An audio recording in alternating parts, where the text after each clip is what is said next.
نحمدہ ونصلی ونسلم علی رسول الکریم اما بعد۔ آج مسائل رمضان کورس کا 12واں دن ہے اور سبق نمبر 12 کا یہ پہلا حصہ ہے۔ ماقبل سبق میں تراویح سے متعلق تقریباً 22 مسائل بیان ہو چکی ہیں۔ آج کے سبق میں بھی مزید مسائل بیان ہوں گے۔ مسئلہ نمبر 23 یہ ہے کہ بہتر یہ ہے کہ ایک مسجد میں تراویح کی ایک ہی جماعت ہو اور سارے لوگ ایک امام صاحب کی پیچھے تراویح پڑھے، لیکن اگر کسی شرعی مصلحت کی وجہ سے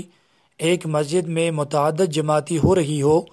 تو شریعت میں اس کی بھی اجازت ہے، لیکن 2 شرطوں کے ساتھ۔ پہلی شرط یہ ہے کہ یہ دوسری جماعت کسی نفسانیت اور نفرت کی وجہ سے نہ ہو، یعنی ایسا نہ ہو کہ لوگ آپس میں ایک دوسرے سے نفرت کر رہے ہوں اور آپس میں 2 جماعتیں یا 3 جماعتیں بنائی، تو شریعت میں اس کی اجازت نہیں ہے۔ دوسری شرط یہ ہے کہ جماعتوں کے درمیان اتنا فاصلہ ہو کہ ایک امام صاحب کی آواز دوسرے امام صاحب کی آواز سے نہ ٹکرائے۔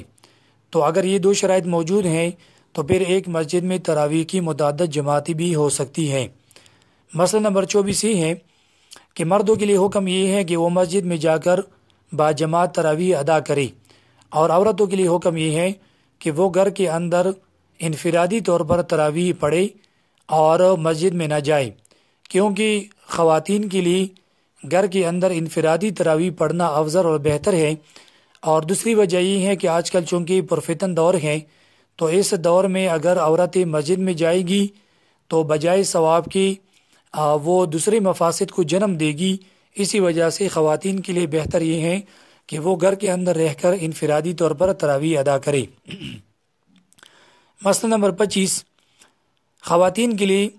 گھر کے اندر باجماعت نماز پڑھنا، بجماعت تراویح پڑھنا اس طریقے سے کہ ان کے درمیان کوئی مرد نہ ہو، یعنی ان کا امام جو ہے مرد نہ ہو، تو ایسی صورت میں یہ مکروہ تحریمی ہے اور علماء کرام نے اس سے منع لکھا ہے۔ البتہ اگر گھر کے اندر کوئی مرد ہے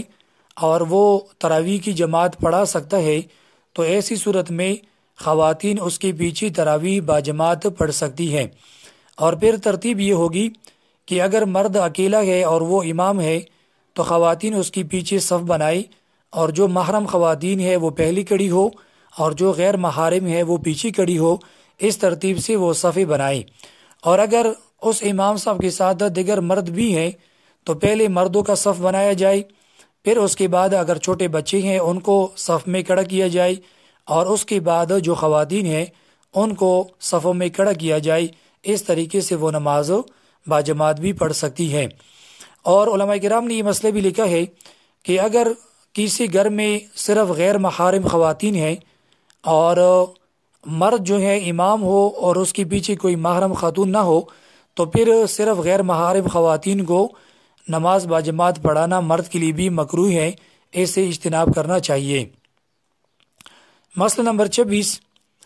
امامت کا حق اس امام کو ہے کہ جو پہلے سے امام مقرر ہو، یعنی اگر کسی مسجد میں ایک امام پہلے سے مقرر ہے تو تراویح بھی وہی امام پڑھائے گا۔ البتہ اگر وہ کسی اور کو اجازت دے دے اور کوئی دوسرا شخص تراویح پڑھائے تو اس کی بھی شرعاً اجازت ہے، لیکن اگر وہ اجازت نہیں دیتا تو پھر دوسرے شخص کو اس بات کی اجازت نہیں ہے کہ وہ امام صاحب کی اجازت کے بغیر وہ تراویح پڑھائے۔ مسئلہ نمبر 27، تراویح میں نابالغ کی امامت شرعاً درست نہیں ہے، چاہے وہ تراویح کی نماز ہو یا پھر فرض نماز ہو۔ البتہ علماء کرام نے مسئلہ لکھا ہے کہ اگر کوئی نابالغ لڑکا نابالغ لڑکوں کو امامت کرائے، ان کو تراویح پڑھائے یا کوئی فرض پڑھائے تو اس کی اجازت ہے۔ مسئلہ نمبر 28 یہ ہے کہ اگر کوئی لڑکا بالغ ہوا لیکن اس کی داڑھی نکلی ہوئی نہیں ہے تو ایسی صورت میں اس کے پیچھے تراویح پڑھنے کی 2 صورتیں ہیں۔ پہلی صورت یہ ہے کہ اگر وہ لڑکا خوبصورت ہے اور جو مقتدی ہے وہ اس کو شہوت کی نگاہ سے دیکھتے ہوں تو ایسی صورت میں اس کو امام بنانا مکروہ ہے۔ لیکن اگر مقتدی اس کو شہوت کی نگاہ سے نہ دیکھے اور وہ زیادہ خوبصورت وغیرہ نہ ہو تو ایسی صورت میں اگرچہ اس کی داڑھی نکلی ہوئی نہ ہو پھر بھی وہ تراویح پڑھا سکتا ہے۔ یہاں یہ مسئلہ بھی یاد رکھیں کہ امام کے لیے میں نے پہلے بھی ذکر کیا کہ امام کے لیے بالغ ہونا شرط ہے۔ اب بالغ ہونے سے مراد یہ ہے کہ اگر کسی لڑکی کی عمر اسلامی تاریخ کی اعتبار سے 15 سال ہو جائے تو اس کو شریعت میں بالغ تصور کیا جاتا ہے اور اس کے پیچھے فرض نماز پڑھنا، تراویح پڑھنا بالکل جائز ہے۔ لیکن اگر کسی لڑکی کی عمر 15 سال سے کم ہے اور اس میں بلوغت کی کوئی علامت موجود ہے، پھر بھی اس کو بالغ تصور کیا جائے گا اور اس کے پیچھے تراویح بالکل جائز ہیں۔ لیکن اگر اس کی عمر نہ تو 15 سال ہے اور نہ اس میں بلوغت کی کوئی علامت موجود ہے، تو ایسی صورت میں اس کے پیچھے تراویح پڑھنا یہ جائز نہیں ہے۔ مسئلہ نمبر 29، اگر کسی امام صاحب کی داڑھی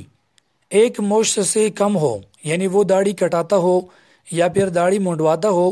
تو ایسا امام فاسق ہے اور اس کو امام بنانا یہ مکروہ تحریمی ہے۔ لہٰذا انتظامیہ کے لیے یہ بات ضروری ہے کہ وہ ایسے شخص کو امام نہ بنائے جو داڑھی کٹواتا ہو یا پھر داڑھی منڈواتا ہو اور ایک مشت سے وہ کم داڑھی رکھتا ہو۔ ایسی صورت میں ایسے امام کو مستقل امام بنانا مکروہ تحریمی اور ممنوع ہے۔ مسئلہ نمبر 30، ایسا حافظ جو داڑھی منڈواتا تھا یا داڑھی کٹواتا تھا لیکن پھر اس نے توبہ کیا اور ابھی وہ کہتا ہے کہ میں توبہ کر چکا ہوں، میں تراویح پڑھاتا ہوں، تو اس کے بارے میں اکثر حضرات کی رائے یہ ہے کہ اگر جو مقتدی حضرات ہیں ان کو توبے کا یقین ہو چکا ہے اور امام صاحب کے اوپر توبے کے اثرات یعنی ظاہر ہو چکے ہیں، تو ایسی صورت میں اس کو امام بنایا جا سکتا ہے۔ لیکن اگر اس کے اوپر توبے کے اثرات ظاہر نہیں ہیں اور جو مقتدی ہے ان کو بھی یقین نہیں ہے، تو ایسی صورت میں ایسے حافظ کو امام بنانا جائز نہیں ہے۔ مسئلہ نمبر 31، تراویح میں قرآن پاک پڑھانے کے اوپر، سنانے کے اوپر اجرت لینا یہ ناجائز اور ممنوع ہے، خواہ وہ مشروط ہو یا معروف ہو۔ مشروط سے مراد یہ ہے کہ اگر کوئی حافظ صاحب وہ پہلے سے شرط لگا دے کہ میں تراویح میں قرآن پاک سناتا ہوں لیکن مجھے اتنی اجرت آپ لوگوں نے دینی ہے، تو ایسے امام کے پیچھے تراویح پڑھنا ممنوع اور ناجائز ہیں۔ اور معروف کا مطلب یہ ہے کہ کسی علاقے میں یہ طریقہ ہو کہ وہ حافظ صاحب کو بہت کچھ دیتے ہو اور حافظ صاحب بھی ایسے مسجد کی تلاش میں ہو جہاں پر اس کو کچھ دیا جاتا ہو، اور اگر اسے ایک سال کچھ نہ ملے تو دوسرے سال وہ تراویح نہ پڑھائی، تو ایسی صورت میں بھی ایسے امام کے پیچھے تراویح پڑھنا شریعت میں ممنوع ہے اور ناجائز ہے۔ علماء کرام نے لکھا ہے کہ جو حافظ اجرت لے کر کلام پاک سناتا ہو، ایسے حافظ کی بجائے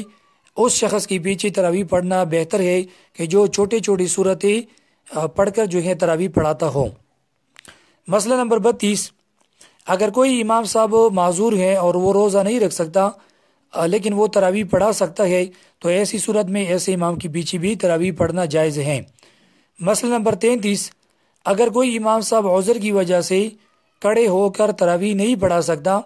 اور وہ بیٹھ کر تراویح پڑھا سکتا ہے، تو ایسے امام کے پیچھے بیٹھ کر تراویح پڑھنا بھی جائز ہے، اور جو مقتدی ہے وہ کھڑے ہو کر تراویح پڑھے اور امام صاحب جو ہے عذر کی وجہ سے بیٹھ کر تراویح پڑھائی، اس میں شرعاً کوئی قباحت نہیں ہے۔ مسئلہ نمبر 34، امام صاحب کے لیے اپنے پیچھے سامع مقرر کرنا یہ ضروری نہیں ہے، لہٰذا اگر کوئی حافظ قرآن ایسا ہے کہ اس کو اپنے اوپر اعتماد ہے اور وہ سامع مقرر کی بغیر اچھی طریقے سے قرآن کریم سنا سکتا ہے، تو ایسی صورت میں سامع مقرر کرنا ضروری نہیں ہے۔ البتہ اگر سامع مقرر کر لے تو یہ بہتر ہے تاکہ غلطی کی کوئی گنجائش نہ رہے۔ مسئلہ نمبر 35،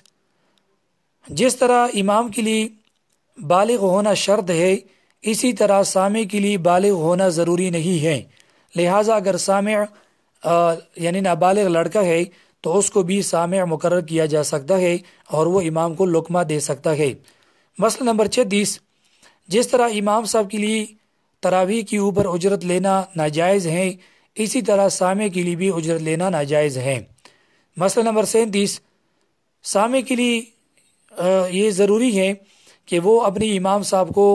فوراً جو ہے لقمہ نہ دے، بلکہ وہ تھوڑی دیر انتظار کرے۔ اگر امام صاحب جو ہے اپنی قرات کو صحیح کر لے اور جہاں اس کی غلطی ہے اس کو درست کر لے، یا جہاں وہ بھول چکا ہے وہ آگے پڑھنا شروع کر لے، تو سامع جو ہے اس کو لقمہ نہ دے، بلکہ سامع کو تھوڑی دیر انتظار کرنا چاہیے۔ لیکن اگر امام صاحب بھولا ہوا ہے اور وہ خاموش کھڑا ہے یا وہ غلط تلاوت کر رہا ہے، تو ایسی صورت میں سامع اس کو لقمہ دے سکتا ہے۔ مسئلہ نمبر 38 یہ ہے کہ لقمہ دیتے وقت سامع کے لیے اسی جماعت میں شریک ہونا بھی ضروری ہے۔ ایسا نہ ہو کہ سامع جماعت میں شریک نہ ہو اور وہ قرآن کریم سے لقمہ دے دے، تو ایسی صورت میں سب لوگوں کی نماز فاسد ہو جائے گی۔ مسئلہ نمبر 39 یہ ہے کہ اگر سامع نے امام صاحب کو لقمہ دیا اور امام صاحب نے لقمہ نہیں لیا، تو ایسی صورت میں بھی سامع کی نماز بالکل جائز ہے، بالکل درست ہے، اس کی نماز میں کوئی خرابی نہیں آئے گی۔ مسئلہ نمبر 40 یہ ہے کہ قرآن کریم دیکھ کر تراویح پڑھانا یا لقمہ دینا، یہ ہمارے امام اعظم ابو حنیفہ رحمہ اللہ کے نزدیک ناجائز ہیں۔ اگر کسی نے قرآن کریم کو کھولا تھا اور وہ تراویح پڑھا رہا تھا، یا پھر سامع نے قرآن کریم کھلا ہوا تھا اور اس نے لقمہ دیا، تو ایسی صورت میں نماز فاسد ہو جائے گی اور اس طرح تراویح پڑھانا شرعاً درست نہیں ہے۔ یہ تقریباً 40 مسائل ہو گئی۔ اگلے کلپ میں انشاءاللہ آگے مسائل بیان کرتا ہوں۔ وآخر دعوانا الحمدللہ رب العالمین۔